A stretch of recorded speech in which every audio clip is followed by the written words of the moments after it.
di Idul Fitri yang bermakna, yang menyisakan amalan-amalan yang baik yang sering kali kita sebut dengan kakaren Lebaran atau kakaren Ramadan.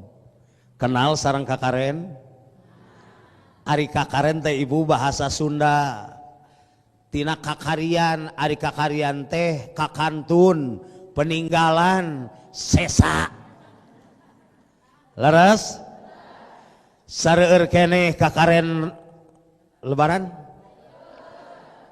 Kan neme Lebaran. Teu acan seep. Kupatna seueur keneh. Oporna seueur keneh. Kuehna seueur keneh. Hutangna aya keneh. Allahu Akbar. Cik sakalian hutang matong disesakeun. Tapi mudah-mudahan walaupun yang lain masih tersisa, dosa dan kesalahan kita tidak ada satupun yang tersisa. Semua dihapus oleh Allah Subhanahu wa Ta'ala setelah kita melaksanakan siam selama bulan Ramadan dan qiyam selama di malam bulan suci Ramadan. Tinggal kita upayakan kakaren apa yang harus kita senantiasa sisakan di setiap saat, di setiap hari. Opor haseum lami teuing, kupat oge sami basi lami teuing.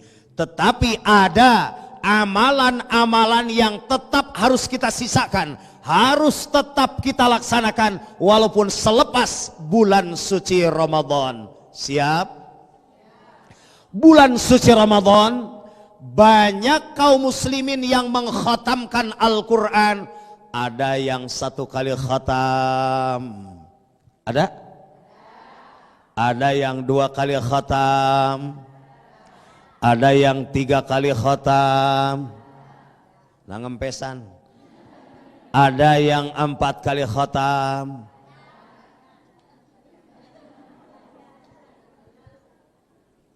Nggak apa-apa. Tapi yang kita khawatirkan kalau Ramadan berakhir, Quran naik ke lemari, Quran masuk tas kembali, tidak ada lagi Al-Quran. Na'udzubillahi min dzalik. Bulan Ramadan hampir rata-rata baik ibu-ibu ataupun bapak-bapak kaum muslimin bangun di sepertiga malam. Betul? Bahkan upami aya DKM, pengurus masjid, takmir masjid tengah gugahkeun kangge sahur jam 3 disebut nanti DKM teu gaul. Eueuh kahayang nepikeun ka urang teu bisa sahur. Tapi kadang masih ada kaum muslimin dan muslimat apabila mendengarkan ayat Al-Quran setengah 3 malam merasa terganggu hidupnya. Teu eueuheun batur ge boga speaker. Teu ditabeuh wae, pan urang teh beurang capek, peuting capek cik atuh tong ngaganggu teuing. Nauzubillahi min dzalik. Lamun aya keneh kaum muslimin merasa terganggu dengan bacaan Al-Qur'an, itu tanda-tandanya kakaren Al-Qur'annya tidak ada. Untuk kita insyaallah jadikan bulan Ramadan bukan hanya sekedar amalan di bulan suci Ramadan saja, tapi disebut dengan Syahrut Tarbiyah, bulan pendidikan. Yang namanya pendidikan SMP, SMA, perguruan tinggi, bukti keberhasilan itu bukan hanya ketika mereka berada di sekolah, bukan hanya ketika mereka berada di kampus, tapi setelah dia selesai melaksanakan amalannya, dia masih tetap memanfaatkan ilmu yang didapatnya. Ada poin-poin yang mesti kita tindak lanjuti selepas bulan suci Ramadan. Ini yang harus dijadikan kakaren. Yang pertama, ketika kita melaksanakan saum di bulan suci Ramadan, kita dilatih kejujuran. Bagaimana kejujuran yang kita rasakan di bulan suci Ramadan? ibu, bapak-bapak, jamaah mandi di tengah hari, cuaca panas menyengat, seakan kering ke ubun-ubun. Lalu ibu mandi, berani nggak meneguk air kalau sekedar satu gayung? Berani nggak? Ibu membersihkan mulut atau menyikat gigi, lalu ada air yang dikumurkan, berani nggak 50% dikeluarkan dan 50% ditelan? Jujur? Jujur? Waktu azan maghrib jam 6 kurang 15 menit, berani nggak mengurangi walaupun hanya 1 menit? Berani tidak? Kalau saja kejujuran ini diaplikasikan dalam kehidupan sehari-hari, inilah orang-orang yang puasanya berhasil. Karena merasa yang menatap menilai kita adalah Allah. Hei para pedagang, aya nu tukang dagang di dieu? Tukang icalan? Icalan hungkul? Kalau saja kejujuran itu ada pada para pedagang ladang, latihan kejujuran di bulan suci Ramadan, ada nggak kira-kira yang berani untuk mengurangi takaran atau timbangan? Gak mungkin, karena dia merasa bukan diperhatikan oleh manusia, tapi Allah yang menatap melihat kita. Ini kakaren Ramadan. Kalau tadi air kumur-kumur saja tidak berani 50% dikeluarkan, 50% ditelan, kita pun tidak pernah berani ketika menimbang barang dagangan atau menakar untuk mengurangi barang dagangannya, karena kita diperhatikan oleh Allah Subhanahu wa taala. Tidak berani menampakkan yang bagus-bagusnya dan menyembunyikan yang buruk-buruknya, karena kejujuran dilatih di bulan suci Ramadan. Maka para pedagang seperti itu bukan hanya seorang pengusaha yang mendapatkan laba di dunia. At-tajirus shadiq yujma'u ma'as siddiqin. Para pedagang yang jujur akan digabungkan bersama para siddiqin. Sedangkan salah satu tiket untuk mendapatkan kenikmatan di akhirat, alladzina an'amallahu alaihim minan nabiyyin was-siddiqin wasyuhada'i was-salihin. Orang-orang yang senantiasa diberi nikmat oleh Allah itu dari kalangan para nabi dan siddiqin, orang-orang yang jujur, termasuk para pedagang yang jujur. Siap? Siap jadi pedagang? Tapi kejujuran itu mutlak salah satu sumber keberhasilan Rasulullah Sallallahu Alaihi Wasallam. Beliau mempunyai sifat sidik, dan sidik inilah yang ditekan melalui amal ibadah puasa. As-sidku yahdi ilal birri wal birru yahdi ilal jannah. Sidik itu mengarahkan kita untuk berbuat baik, dan kebaikan itu akan mendorong kita masuk ke dalam sorga. Kalau saja kakaren jujur ada dalam kehidupan sehari-hari, berarti kita telah menjadi orang yang berhasil melaksanakan ibadah puasa.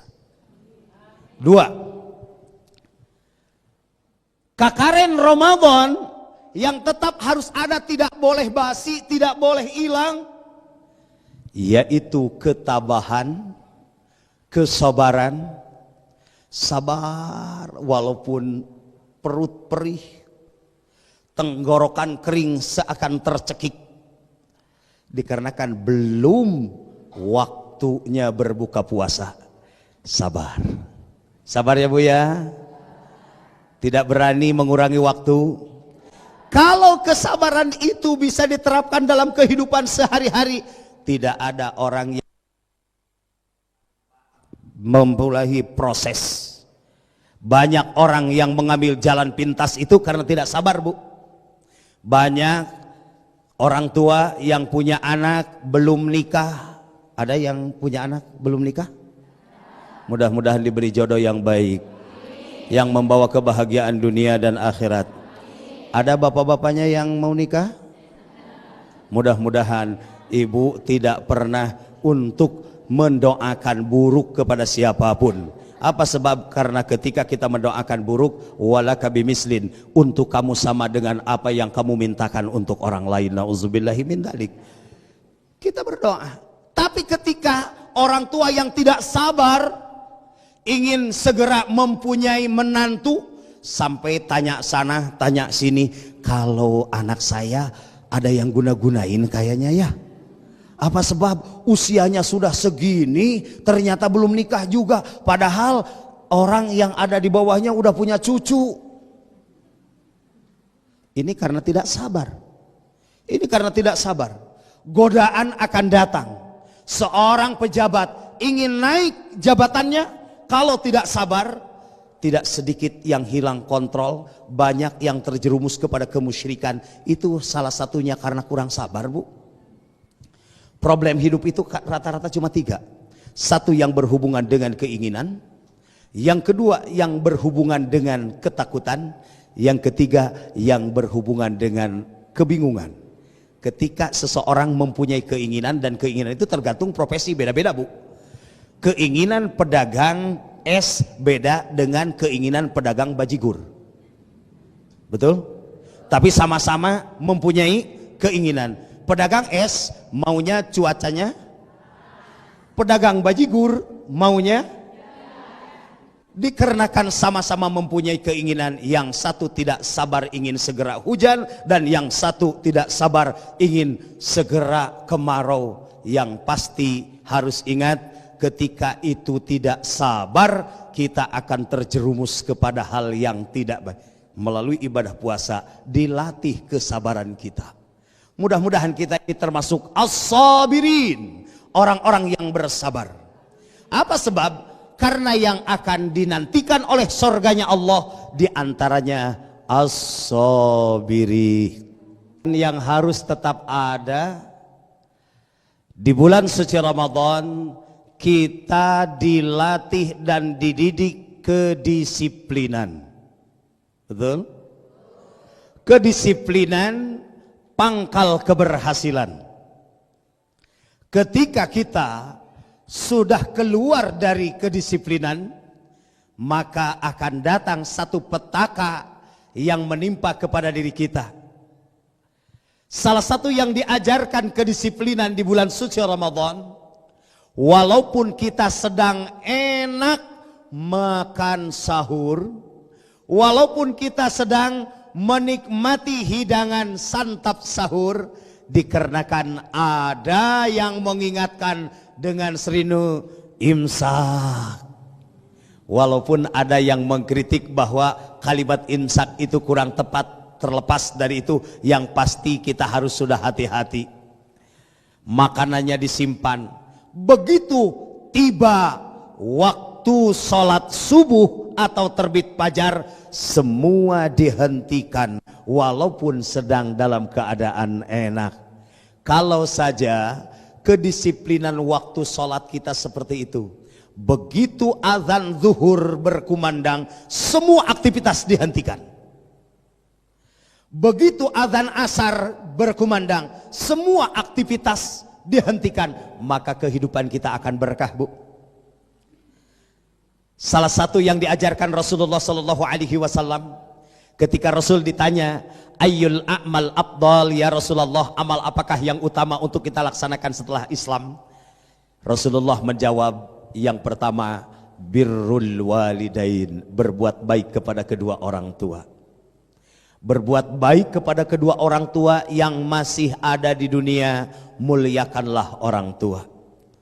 Apalagi kalau sudah tua, sudah sepuh, muliakanlah sampai pancaran cahayanya akan terlihat sampai langit, karena ada anak yang memuliakan orang tua. Yang kedua, as-salatu fi awwali waqtiha jama'atan, salat di awal waktu berjamaah. Mudah-mudahan ini tersisa di bulan suci Ramadan. Jangankan salat fardu, salat sunat saja, tarawih, qiyamul Ramadan, jarang yang melaksanakannya masing-masing ya, Bu. Hampir rata-rata berjamaah. kecuali kalau sudah mendekati hari raya Idul Fitri. Tanda-tandanya saf semakin ke depan, masjid semakin meluas. Ini menunjukkan tanda-tanda mau terjadinya Idul Fitri, dan kadang-kadang sahur pakai telur dan mie. Itulah peristiwa yang pasti dirasakan oleh semua.